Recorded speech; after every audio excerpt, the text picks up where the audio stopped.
Well, Michael, I was thinking, can you explain me more about these affirmations? What is exactly from your point of view?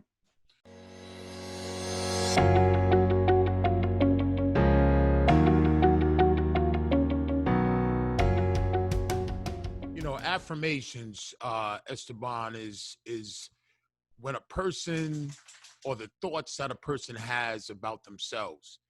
And the reason why I feel that it's important is because people need to understand that we are products of our thought lives.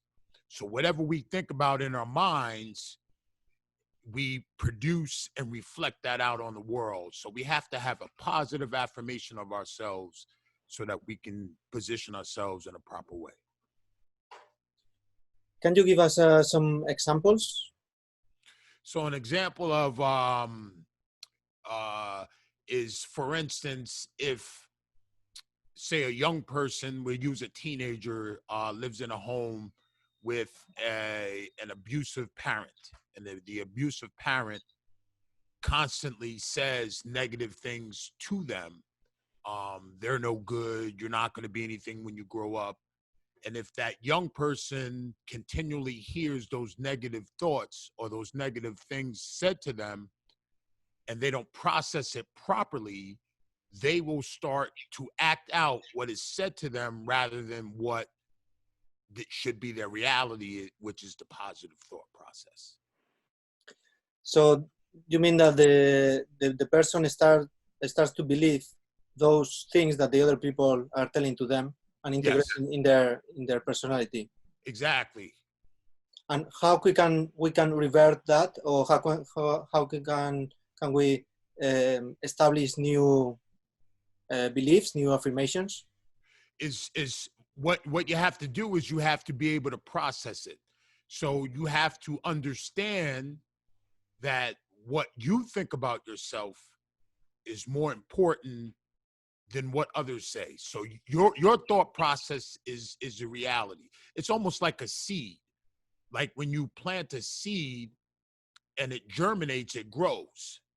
So what you have to do is you have to make sure that rather than holding on to the thought and allowing that thought to plant itself, you have to kick it out of your mind so that it doesn't stay and become part of something that's permanent. Mm-hmm. Okay. Also, I think it's important to mention that the affirmations, they have to be like in present moment, right? Like if, for example, I love myself, right? So it's an affirmation of self love. Right. If you say I will love one day, it's not the same effect, right? So it has to be something like I'm strong, or like in present moment, and also in like first person, like I, right? Like Right. Can you explain that? Yeah. Well, you have to personalize it, because if you don't personalize it, not only is it a competition of the thought process, but then you start to emulate and you start to want to create a person that is not you. So I don't want to be you. You know what I'm saying? So I don't want to set myself around who Esteban is. You personalize it with the I statement so that it's specific to you and it's not projected out to other people. Mm-hmm. Okay. Also, I think when we say an affirmation, we must focus on what we want, not what we don't want.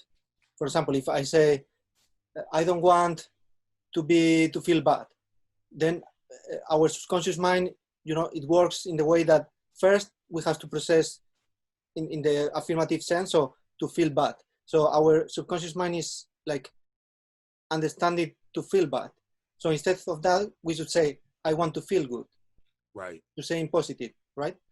Yes, yes. My thing is being a spiritual person, I say that you don't put anything out in the universe that you don't want to happen.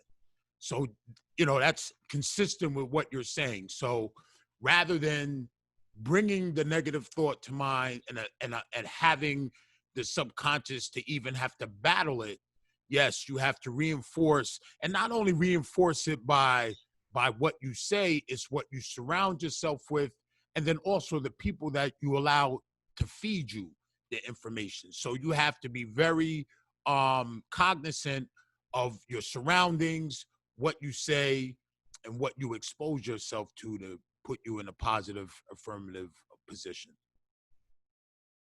Very interesting. So yeah, I think this has been a very good introduction of what the affirmations are and how we can use them. Thank you very much, Michael, and see you in another clue. All right, thank you.